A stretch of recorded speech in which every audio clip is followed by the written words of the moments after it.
अस्सलाम वालेकुम नाज़रीन, मैं हूं नदीम ज़हीम एक नई वीडियो के साथ।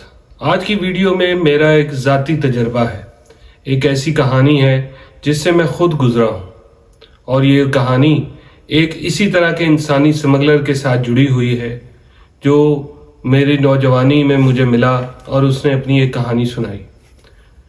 मैं नौजवान था, सर्दियों की एक शाम थी और हम दोस्तों के साथ एक कागज़ के गोदाम में बैठा करते थे। चंद एक दोस्त अपने अपने क्राइम्स आके डिस्कस करते थे। एक दफ़ा हमारे एक दोस्त शहजाद के साथ एक उसका दोस्त शफीक हमें मिलने आया।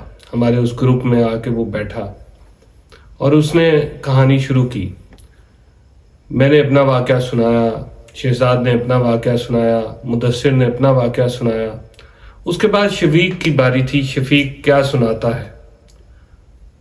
तो शफीक ने बजाय वाक़या सुनाने के उसने रोना शुरू कर दिया।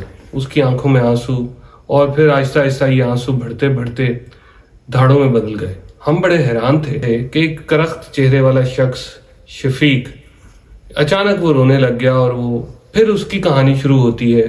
उसकी कहानी के पीछे क्या रोने की वजह थी वो आप सुनेंगे तो आपके रोंगटे खड़े हो जाएंगे। वो हम में थोड़ा सा उम्र में बड़ा था। तो शफीक ने ये कहानी सुनाई कि मैं लोगों को बाहर भेजता हूँ, मैं इंसानी स्मगलर हूँ। जाहिर है उसने तो ये इंसानी स्मगलिंग का नाम नहीं लिया। उसने कहा जी मैं नौजवानों को बाहर भेजता हूँ, तो क्या अल्लाह मेरे गुनाह माफ़ कर देगा। हमने सोचा कि ये तो कोई इतना बड़ा क्राइम नहीं समझा जाता हमारी सोसाइटी में, तो क्या इसने क्या ऐसा गुनाह किया होगा जिसको ये माफ़ी मांग रहा है और इतना नादिम है, उस पर पशेमानी इस हद तक है कि उसके आंसू बन के बाहर निकल रही है। तो उसने बताया कि हम लोगों को मोटिवेट करते हैं, यहाँ से लेके देहातों से सादा लोगों को लेके जाते हैं। उनके बच्चे जब निकल जाते हैं यहाँ से, बॉर्डर क्रॉस कराते हैं ईरान के बॉर्डर के ज़रिए जंगलों से गुज़रते हुए, पानियों से गुज़रते हुए उनको तुर्की पहुँचाते हैं और तुर्की से आगे वो निकलते हैं बहरा रूम के ज़रिए ट्यूनिस या फिर यूनान। तो उसने बताया कि हमारी वहाँ पे बॉर्डर्स के साथ, बॉर्डर सिक्योरिटी फोर्सेस के साथ मुख्तलिफ ममालिक की हमारी या हमारे अगले गैंग की सेटिंग होती है। तो उस सेटिंग, जब तक वो सेटिंग होती है तब तक हम वेट करते हैं। जब हमारे उन लोगों की सेटिंग और क्लियरेंस ना मिले तब तक हम लोगों को लेके नहीं निकलते। तब तक हम जंगलों में, कैंपों में वेट करते हैं। उस जगह पे हम जितने भी दिन गुजारने पड़े, जैसे ही वो अगली लाइन क्लियर देते हैं कि आ जाओ भाई, तो उस वक्त हम लोगों को लेकर निकलते हैं और सिक्योरिटी के फोर्सेस के ज़रिए बॉर्डर जो है वो क्रॉस कर जाते हैं, चाहे वो तुर्की का हो या वो ईरान का बॉर्डर हो। उसकी कहानी बड़ी खौफनाक जो शुरू होने वाली है। उसने कहा कि हमें कश्तियों में जाना पड़ता है, हम लोगों को कश्तियों में बिठाते हैं। ये अमूमन नौजवान होते हैं जो हमारे साथ दुनिया के बाहर ममालिक यानी यूरोप जाने के ख्वाहिशमंद होते हैं। तो ये लोग हम लेके जब निकलते हैं तो बाज़ औक़ात ये होता है कि इनके घर वालों के हमारे ऊपर बड़ा प्रेशर होता है, तो हमने वो कश्ती खुद से डबोनी होती है। जी नाज़रीन, खुद से कश्ती डबोनी होती है।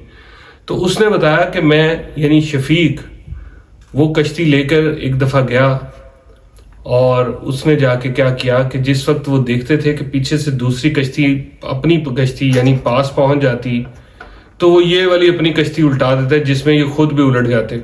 तो ये फौरी तौर पर अपनी कश्ती जो पीछे से आई है वो इनको रेस्क्यू करती। तो उसके बाद नाज़रीन ये लोग अपनी पिस्टल निकालते और जो जो इनकी कश्ती के साथ बचने के लिए सहारा लेता उसको सरों पे गोलियां मार के मार दिया देते। शफीक ने जिस वक्त ये हमें कहानी सुनाई तो हमें अपने छोटे छोटे क्राइम जो हम सुनाया करते थे उस कागज़ के गोदाम की माल की आड़ में बैठ के, हम लोग एकदम ये वाक़या सुन के हैरान हो गए और उसके रोने की असल वजह भी हमारे सामने आ चुकी थी कि वो क्यों धाड़े मार मार के रो रहा था कि या अल्लाह मुझे भी माफ़ी मिल सकती है। तो हमें समझ नहीं आ रही थी कि हम उसको क्या जवाब दें कि शफीक को माफ़ी मिल सकती है या नहीं। नाज़रीन, इंसानी स्मगलर्स और एजेंट, इनकी दुनिया में इस तरह के बहुत सारे वाक़यात हैं और ये बॉर्डर और ये इंसानी स्मगलिंग के गंदे धंधे में इस तरह के वाक़यात भरे पड़े हैं, क्योंकि नौजवान, सादा लो नौजवान किसी भी हाल में वो बाहर के ममालिक में जाना चाहते हैं। उनका ख्याल है कि बाहर दूध की नहरें बह रही हैं, मामलात बड़े खुशहाल हैं, गोरियां उनका इंतज़ार कर रही हैं, और इसी वो ख्वाहिश में वो फौरी तौर पे अपनी भैंसें बेच के, अपने मवेशी बेच के, अपने ज़मीनें बेच के वो कोशिश करते हैं कि इन एजेंटों के हाथों पैसे दे के बाहर निकलने की कोशिश करें, डंकी मारने की कोशिश करें, यानी बग़ैर वीज़े के गैर कानूनी तौर पर बॉर्डर्स क्रॉस करके पानियों के ज़रिए, समंदरों के ज़रिए, जैसे कि ये यूनान वाला वाक़या पेश आया, ये जो ट्रेजिडी हुई, इसी तरह का वाक़या।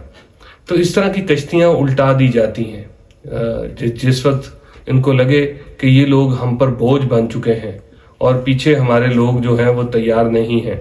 मैं अमूमन ख़बरें पढ़ा करता था अपने जर्नलिज़्म के कैरियर में, तो मुझे बहुत दफ़ा ऐसी ख़बरें पढ़ने को मिलती थी कि बहरा रूम या समंदरों के किनारों पे लाशें उगल उगल के बाहर आती हैं।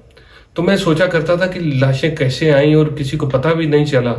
अब पता चलता है कि इंसानी स्मगलर्स जब उन लोगों को डुबो देते हैं, उन लोगों को मार देते हैं रास्ते में, तो चूँकि उनका कोई रिकॉर्ड नहीं होता इस मुल्क से निकलने का, या वो किसी और बहाने इस जगह से निकले होते हैं और वो बताते नहीं कि वो किस रास्ते से यूरोप में दाखिल होने की कोशिश करेंगे, तो इस वजह से उनके ना रिकॉर्ड होने की वजह से और अपना गिल्ट होने की वजह से, चूँकि वो गैर कानूनी जा रहे होते हैं, तो इस चीज़ को वो अपना गिल्ट समझते हैं, छुपाते हैं। इस वजह से अगर तो निकल गए तो पार, अगर ना निकले तो फिर वो अपनी इस क्राइम को भी छुपाते हैं, और उसके छुपाने में चाहे उनकी जान भी चली जाए और उसको भी फिर वो सामने नहीं लाते। इसी तरह जो 300 पाकिस्तानियों की पानी में डूब के मौत वाक़या हुई है, वो भी कुछ वाक़या इसी तरह का है। कश्ती अभी तक यूरोपीय यूनियन और इंटरनेशनल मीडिया इस बात की खोज लगाने पर लगा हुआ है कि कोस्ट गार्ड, जो ग्रीस की, यूनान की कोस्ट गार्ड थी, उसका रोल क्या था। अगर वो पहले से वहाँ पे मौजूद थे तो कश्ती को क्यों ना बचाया गया, और बचाने में सिर्फ चंद लोगों की कामयाबी क्यों हुई। दूसरे नंबर पर जो बड़ी बात थी, वहाँ पे जो बचे लोग, उनका मानना है कि ये कश्ती को डुबोया गया, रस्सियाँ डाल के बाकायदा उनके शिप ने खींचा और उसको उल्टाने के बाद रेस्क्यू ऑपरेशन शुरू किया गया, और रेस्क्यू ऑपरेशन भी काफ़ी देर बाद शुरू किया गया। बहरहाल इन्वेस्टिगेशन से, सैटेलाइट की तस्वीरों से ये चीज़ें तो वाज़ेह हो जाएंगी कि यूनान की कोस्ट गार्ड का क्या किरदार रहा इस सारे मौक़िफ़ में। मगर ये कहानी जो आज मैंने आपको शफीक की कहानी सुनाई है, ये एक सच्चा वाक़या है, मेरे सामने का वाक़या है, और इंसानी स्मगलरों की दुनिया में इस तरह के वाक़यात आम होते हैं। आज की वीडियो के लिए इतना ही। मिलेंगे अगली वीडियो में किसी अगले टॉपिक के साथ। तब तक अपने दोस्तों का ख्याल रखिए और आसानियाँ पैदा कीजिए। अल्लाह हाफ़िज़।